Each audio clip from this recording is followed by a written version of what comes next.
और भगवान श्री कृष्ण को अपना शीश का दान देते हैं और भगवान श्री कृष्ण भी उनको आशीर्वाद देते हैं कि आप आर्य का सहारा बनोगे। इसके बाद युद्ध समाप्त होता है। युद्ध होने के बाद कौरव है वो पराजित होते हैं, पांडव विजय हो जाते हैं और पांडव विजय होने के बाद भगवान श्री कृष्ण के साथ वो वहाँ युद्ध का निर्णय लेने के लिए बर्बरी का जहाँ शीश रखा था वहां जाते हैं और वहाँ पूछते हैं कि युद्ध किसने किया, विजय बनाने में ज्यादा भागीदारी किसकी रही।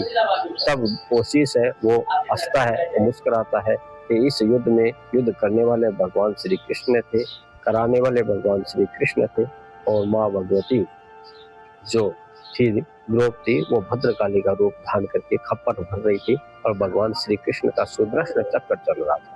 इसके अलावा इस युद्ध में कोई नहीं था, मरने वाला भगवान कृष्ण था और मारने वाला भगवान श्री कृष्ण था। ये सब माया भगवान कृष्ण की ही थी। भगवान कृष्ण है वो प्रसन्न हो जाते हैं। આપણે દર્શન કરવાના છે એવા ચમત્કારિક ખાટુ શ્યામ બાબાના, જેમને તમે આકારજી કરો અને બધા તમારા દુઃખ દૂર થઈ જાય। તો ચાલો દર્શન કરીએ ખાટુ શ્યામ બાબાના, ચાલો દર્શન કરીએ ચમત્કારી એવા ખાટુ શ્યામ બાબાના।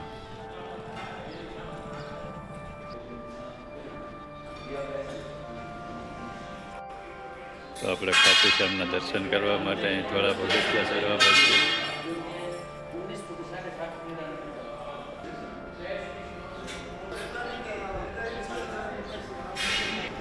તો આપણે પહોંચી ગયા છે મંદિરે, તો ચાલો દર્શન કરીએ ખાટુ શ્યામ બાબાના।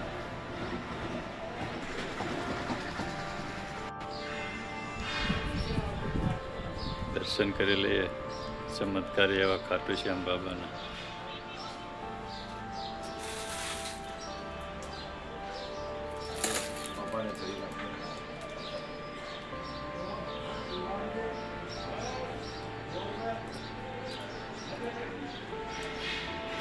તો આગળ આપણે એના મંદિરના પૂજારી પાસે થોડો ઇતિહાસ જાણીશું।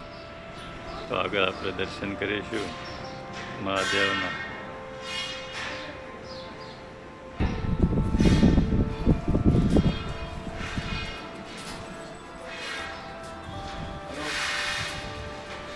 દર્શન કરીએ મહાદેવના। હર મહાદેવ। આપણે એના મંદિરના પૂજારી પાસે થોડો ખાટુ શ્યામ બાબાનો ઇતિહાસ જાણીશું। जय श्री श्याम। आज रणजीत भाई यूट्यूबर बाबा श्याम मंदिर में पधारे हैं। ये दिव्य श्याम मंदिर राजकोट में विराजमान है। बाबा श्याम यहाँ सभी भक्तों को आशीर्वाद दे रहे हैं, सभी भक्तों की कृपा बरसा। प्यारे भक्तों, जो भाई साहब आए हैं इनकी इच्छा है कि हमें श्याम बाबा के बारे में बताओ। जैसे जैसे कलयुग बढ़ रहा है बाबा का प्रचार प्रसार, बाबा की यश और कीर्ति फैल रही है। वैसे तो हर यूट्यूब चैनल पे बाबा का जो इतिहास है बताया जा रहा है, लोगों को ध्यान में भी है, लेकिन इनकी इच्छा क्या है पंडित जी आप अपने मुख से थोड़ा हमको बताओ। तो मैं बताना चाहता हूँ भक्तों, ये श्याम बाबा का प्रादुर्भाव महाभारत काल से है। महाभारत का जब युद्ध हुआ कौरव और पांडवों में, तब महाभारत के युद्ध में जो पांडव पक्ष में भीम थे, भीम के ये पोते हैं। भीम के बेटे का नाम था घटोत्कच, घटोत्कच उनके बेटे का नाम था बर्बरी, जिन्होंने भगवान श्री कृष्ण को शीश का दान दिया था, इसलिए वो शीश के दानी कहलाए। इन्होंने भगवती नव दुर्गा और भगवान शंकर की उपासना करके शक्ति अर्जित की। बहुत सारी शक्ति इनके पास थी। भगवान शंकर के द्वारा इनको 3 बाण मिले थे। इनके बाण में इतना शक्ति, इतना पावर था कि एक बाण से पूरी सृष्टि को समाप्त कर दिया। जो महाभारत का युद्ध था वो एक बाण में पूरे महाभारत युद्ध को समाप्त कर दे, इतना पावर इनके उस बाण में था।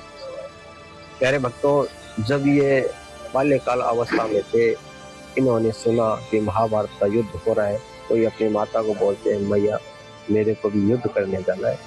तो माँ बोलती है बेटा तो अभी बालक है, क्या करेगा। तो नहीं, भगवान शंकर और माँ भगवती दुर्गा की खूब मेरे पे कृपा है और मेरे पास जो शक्ति है उसमें शक्ति से युद्ध, एक बाण से युद्ध को समाप्त कर सकता हूँ, इतनी मेरे पास शक्ति।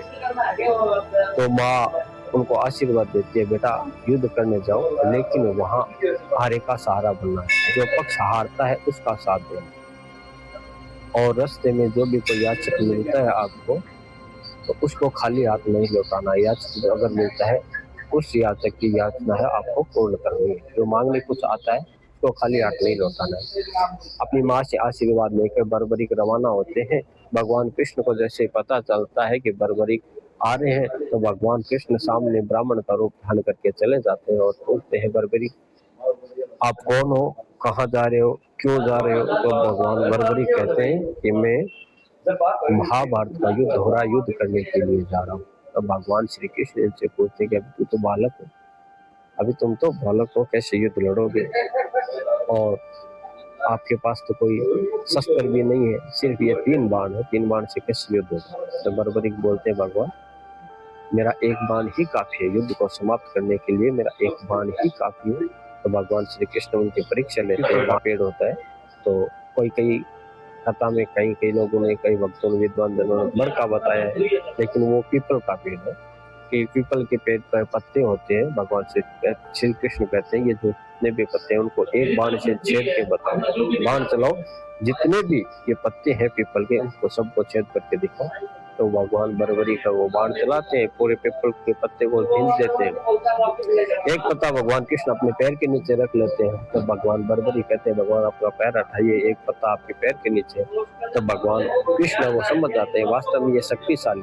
तब भगवान श्री कृष्ण उसको पूछते हैं, हे बर्बरी आप किसका साथ दो? तो बर्बरी कहते हैं कि जो हारेगा उसका साथ दूंगा, मेरी मैया ने मुझे बोला है जो हारता है उसका साथ देना। भगवान कृष्ण बोलते हैं कि हे बर्बरी हारेगा कौन? आप जिस पक्ष में खड़े हो जाओगे आपके सामने वाला तो हार ही जाएगा, तो फिर हार जीत का निर्णय कैसे होगा, युद्ध का परिणाम कैसे होगा?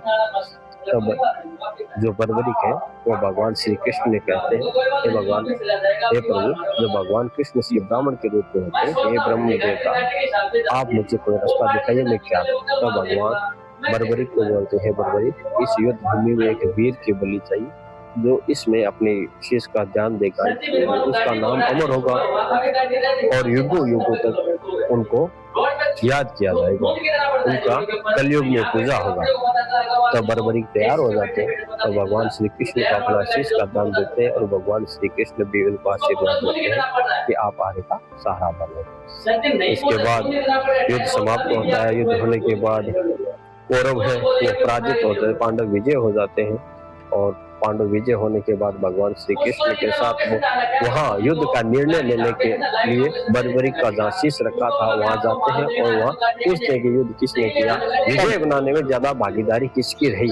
तब वो शीश है वो हंसता है, वो मुस्कुराता है कि इस युद्ध में युद्ध करने वाले भगवान श्री कृष्ण थे, कराने वाले भगवान श्री कृष्ण थे, और माँ भगवती जो थी द्रौपदी वो भद्रकाली का रूप धारण करके खप्पर भर रही थी और भगवान श्री कृष्ण का सुदर्शन चक्र चल रहा था। इसके अलावा इस युद्ध में कोई नहीं था, मरने वाला भगवान कृष्ण था और मारने वाला भगवान श्री कृष्ण था। ये सब माया भगवान कृष्ण की ही थी।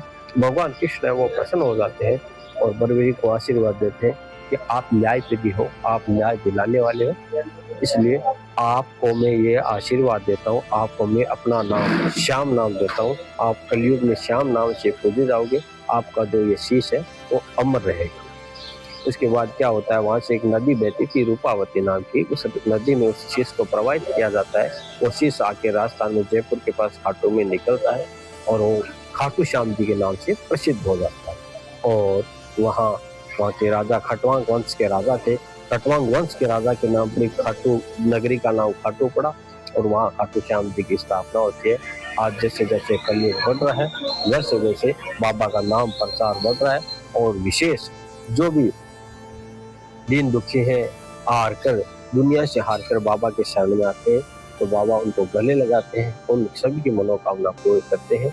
ये आर्य के सारे कहलाते हैं, 3 बाणधारी आर्य के सारे और शीश के दानी। ओम श्री श्याम देवाय नमः, ये ही इनका एक छोटा सा मंत्र है। कुछ भक्तों की इच्छा होती है अर्जी लगाने की, हम बाबा को अर्जी कैसे लगाएं। देखिए भक्तों, अर्जी लगाने का विषय भाव से जुड़ा होता है, मन से जुड़ा होता है। आप मन से जो बोलोगे वही बाबा सुने। तो कुछ लोगों को हम बताते हैं कि आप एक श्रीफल लीजिए, श्रीफल के धागा लाल धागा बांध दीजिए, जैसे उसको मोली भी बोलते हैं, गुजरात में उसको नाड़ा छड़ी भी बोलते हैं, उसको बांधिए, अपनी श्रद्धा के अनुसार उसमें दक्षिणा डालिए, तो भगवान का ध्यान स्मरण कीजिए, भगवान के चरणों में अर्जी लगाइए, आपकी जो भी कामना होती है वो अर्जी बोली, साथ में वो संकल्प कीजिए कि मेरी ये अर्जी पूर्ण होने के बाद में मैं ये करूँगा बाबा के लिए। आप दर्शन करने के लिए आएंगे, हर इतिहास को आएंगे, या जब भी आपको समय मिले बाबा का दर्शन करने आएंगे, श्रद्धा के अनुसार प्रसाद दक्षिणा आदि कुछ आपका भाव बनता है तो आप इस तरह आप बाबा की अर्जी लगा सकते हैं। इसमें ऐसा कुछ नहीं है, कोई प्रतिबंध नहीं है किसी चीज का। आप नारियल भी रखो, ये कोई जरूरी है, सबसे बड़ा आपका भाव काम करेगा। आप दूसरे का बुरा करके खुद का भला नहीं कर सकते। आपका मन साफ होना चाहिए, आपके घर में परिवार में सब बाबा को मानने वाले होने चाहिए, आपका खान पान आचार व्यवहार शुद्ध होना चाहिए। ये सब अगर होकर आप बाबा के श्री चरणों में समर्पित होकर अर्जी लगाते हैं तो निश्चय आपकी अर्जी स्वीकार होती है। आज 22 जनवरी 2026 और 23 जनवरी 2026 को बसंत पंचमी है। यहाँ राजकोट श्याम दरबार का पाठोत्सव है, अष्टम पाठोत्सव। बसंत पंचमी का पावन पर्व आप जानते ही हो, बहुत ही बड़ी धूमधाम से मनाया जाता है दोस्तों। बसंत पंचमी का एक और विशेष महत्व है कि जो बाबा का पीत वस्त्र होता है, पीताम्बरी जिसको बोलते हैं, वो साल में एक बार चेंज होता है, वर्ष में एक बार चेंज किया जाता है। जो बसंत पंचमी के दिन बाबा धारण करते हैं, अगली जो बसंत पंचमी आएगी उसको ही वो चेंज किया जाएगा। एक साल तक बाबा के वो पीताम्बरी है अपने बाबा के अंग से लिपटा हुआ रहता है, उसमें बाबा की पूरी एनर्जी, बाबा का पूरा पावर शक्ति उसमें रहती है। और इसके प्रसाद का भी बहुत महत्व है। जो पीताम्बरी वस्त्र है उसका छोटा छोटा पीस बनाकर सभी भक्तों को वितरित किया जाता है। और यहाँ भी हमारे मंदिर में भी, राजकोट श्याम मंदिर से भी सभी भक्तों को प्रसाद के रूप में दिया जाएगा, लेकिन इसका कोई समय नहीं है, साल भर तक ये प्रसाद रहता है। जब किसी भक्त को जब भी जैसा भी समय मिलता है आते हैं तो यहाँ के जो पंडित जी है, पुजारी जी है, उनसे आप संपर्क कर सकते हैं। पुजारी हमें पीताम्बरी का प्रसाद चाहिए। जय श्री श्याम, जय जय श्री श्याम। बोलिए खाटू नरेश की जय। सभी श्याम भक्तों को जय श्री श्याम। आप सभी भक्त बाबा श्याम के दर्शन कर रहे हैं। ये बाबा श्याम का दिव्य दरबार सौराष्ट्र गुजरात राजकोट में स्थित है, जो कि राजकोट में अहमदाबाद हाईवे पे एक प्राचीन मंदिर है, सात हनुमान मंदिर।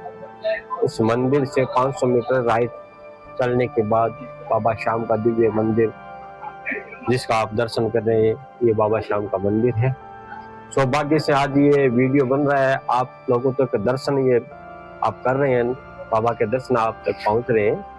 आज की तारीख में इस मंदिर को प्राण प्रतिष्ठित हुए 8 वर्ष हो गए। 22 जनवरी 2018 को मंदिर की प्राण प्रतिष्ठा हुई।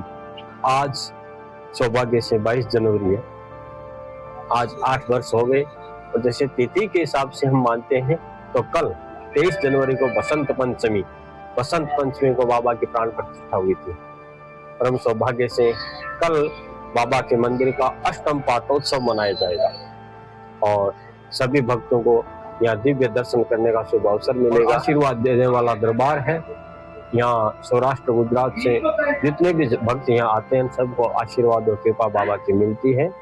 भक्तों, प्रतिदिन सवारे 6 बजे से लेकर दोपहर 1 बजे तक मंदिर खुला रहता है। दोपहर 1 से 4 प्रतिदिन मंदिर बंद रहता है, फिर 4 से 9:30 बजे तक मंदिर खुला रहता है। जो भी भक्त दर्शन करने के लिए आते हैं, आना चाहते हैं, इस समय का आप ध्यान रखें। और इस मंदिर में जैसे जैसे भक्तों की संख्या बढ़ रही है, जैसे जैसे भक्तों की आवागमन ज्यादा हो रहा है, वैसे वैसे भक्तों की सुविधा के लिए मंदिर का विस्तार निर्माण कार्य भी चालू है। तो आप सभी भक्तों को वीडियो के माध्यम से दिखाया जाएगा। मंदिर का विस्तार कार्य चल रहा है, उसमें भी आप सहभागी कोई अगर बनना चाहते हैं तो बन सकते हैं, अपनी यथाशक्ति और श्रद्धा के अनुसार अपना सहयोग प्रदान करना चाहते हैं। जय श्री श्याम, जय जय श्री श्याम।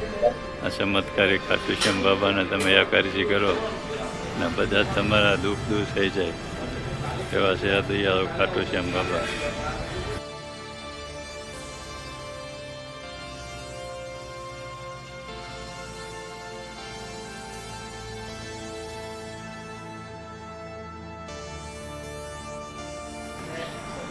હું આશા રાખું છું આ ખાટુ શ્યામ બાબાના મંદિરનો વિડીયો તમને ગમ્યો હશે તો વિડીયોને લાઇક કરજો, શેર કરજો અને આવા જ વિડીયો જોવા માટે અમારી આ યુટ્યુબ ચેનલને સબસ્ક્રાઈબ કરી લેજો.